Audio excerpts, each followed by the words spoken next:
কালকে সন্ধ্যাবেলা বাড়ি যাওয়ার জন্য বেরিয়েছিলাম, তো সাথে বোনও বেরিয়েছিল। তো গাজলে একটু শপিং করবে সেই জন্য। তো দেখো মায়ের দোকানের সামনে এসে দাঁড়ালাম, তো ওই দেখো আমার মা চলে আসছে, রাস্তা পার হবে এখন। তো এসে একটু জামাইয়ের সাথে ভালো মন্দ গল্প করে নিল, তারপরে দেখো চলে গেল, এবার গাড়ি ছেড়ে দিল। তো যাব এখন গাজলে। তো দেখো থানা মোড় চলে এসেছি। তারপরে দেখো এই যে বিদ্রোহী মোড়ের লক্ষ্মী ক্লথ, এই ক্লথে আমরা বাজার করি। তো দেখো ভিড় ছিল, ভিড় বলতে জ্যাম ছিল রাস্তাতে, বিদ্রোহী মোড়ের জ্যাম ছিল। তো সেই জ্যামটা কাটিয়ে নিয়ে তারপরে দেখো চলে যাচ্ছি। তো এই যে দেখো বয়েজ স্কুল পার হয়ে গেলাম, কোথায় যাব চলো তোমাদেরকে জানাবো। তো দেখো যেতে যেতে চলে আসলাম এই যে কসমো বাজারে। তো কসমো বাজারে নাকি 50% অফ আছে, সেই জন্য বোন বলল চল।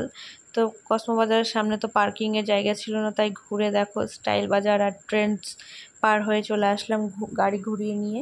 তো এদিকে শিব পুজো হচ্ছিলো, তাই খিচুড়ি খাওয়াচ্ছিল। তো এদিকে এসে কসমো বাজারের সামনে রাস্তার অপোজিটে আমরা গাড়িটা পার্ক করলাম। পার্ক করে নেমে দেখো রাস্তা পার হয়ে গেলাম বোন আর আমি। একদম এই যে ব্যারিকেড বলে না কি বলে, যাই হোক গেটের একটুখানি ফাঁকা ছিল, সেইখান দিয়ে বেরিয়ে গেলাম।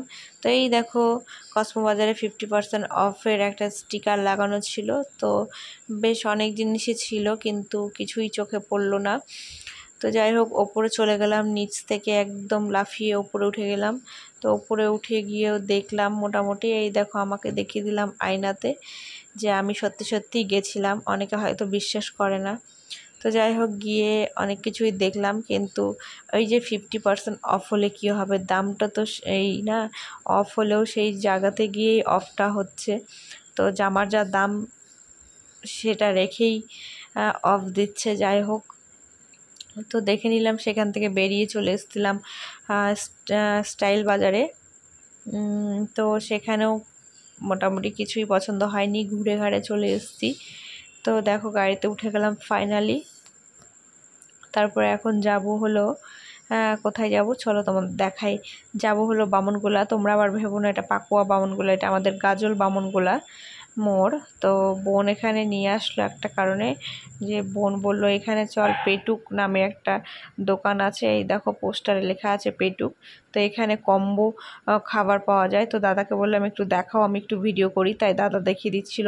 এখানে দেখতেই পেলে ফ্রায়েড রাইস ছিল, পোলাও ছিল, আলুর দম ছিল, তারপরে ছিল চিকেন আর ছিল মাটন। তো দেখো কম্বো বলতে কেউ ফ্রায়েড রাইসের সাথেও চিকেন খেতে পারে, কেউ পোলাওয়ের সাথেও চিকেন খেতে পারে, বা কেউ কেউ ফ্রায়েড রাইসের সাথে মাটন খেতে পারে, বা ফ্রায়েড রাইসের সাথে চিকেন এই পোলাওর সাথে মাটন খেতে পারে। তো এটা হচ্ছে কম্বো সেট ছিল। তো সবাই বসেও খেতে পারে, ওখানটায় টেবিল লাগানো ছিল। তো আমরা অর্ডার দিয়ে এখানে ফুচকা খেতে চলে আসলাম। বোন আর আমি 10 টাকা করে ফুচকা খেয়ে নিয়েছি। তারপরে গিয়ে এই যে অর্ডার দিয়েছিলাম সেটা আমাদেরই খাবার প্যাক করা হচ্ছে। দেখো প্যাক করে দিচ্ছে, ফ্রায়েড রাইস আর পোলাও প্যাক করে দিচ্ছে। আর কোয়ান্টিটি কিন্তু অনেক ভালো আর দাম হিসেবে। তো এদিকে আমরা চিকেন দিয়ে নিয়েছিলাম, তো আমাদের 70 টাকা করে পড়েছিল। তো দেখো এই যে চিকেনটা আমাদের প্যাক করে দিচ্ছে। তো আমাদের প্যাক করে দিয়ে দিল, এই যে আমার বর নিয়ে নিল, আর আমার বোন ফোনপে করে দিল, কারণ খাওয়াচ্ছে আমার বোন, আমাদের কাছে তো টাকা ছিল না সেই জন্য। যাই হোক আমার বোন দিয়ে দিল। তারপরে ট্রাফিক মোড় হয়ে কোদবাড়ি হয়ে আবার বোনকে নামাতে যাচ্ছি। তো দেখো কোদবাড়ি মোড় চলে আসলাম। তো বোন কোদবাড়ি এসে রোল খেতে চেয়েছিল, কিন্তু রোলের দোকান বন্ধ ছিল। তো দেখো আবার ফাইনালি মায়ের দোকানের সামনে এসে দাঁড়ালাম। তো মা বললো আবার চলে আসলি, বললাম যে এইদিকে হয়ে যাব, পাঁচপাড়া হয়ে যাব সেই জন্য। তো দেখো বোনকে নামিয়ে দিলাম বাড়ির রাস্তার সামনে। তো এবার চলে যাব, বোনকে টাটা বলে চলে গেলাম। তো এবার যাব এই যে রেল ব্রিজ পার হয়ে বাবার দোকানের সামনে, কিন্তু এসে দেখলাম বাবা নেই। বাবা আমাদের গাড়ির পেছন দিকে ছিল, তাই আমাদের সাথে দেখা হয়নি, কিন্তু ঘুরে গিয়ে আবার দেখা হয়েছিল। তো পাঁচপাড়া রাস্তা দিয়ে আসা হয়নি। তো এদিকে দেখো বাড়ি এসে খেতে বসে গেছি, কতটা পরিমাণ কোয়ান্টিটি দেখতেই পাচ্ছ। আর খেতেও ভালো অনেক হয়েছিল, আমরা খেয়ে নিয়েছি, খেয়ে নিয়েই বলছি, ভয়েসটা যেহেতু খাওয়ার পরেই দিচ্ছি সেহেতু সেই জন্য বললাম। আর এদিকে দেখো আমার বর এখন ভাগাভাগি করবে। তো অল্প অল্প করে খাবো দুজনেই। তো কেমন লাগলো ভিডিওটা?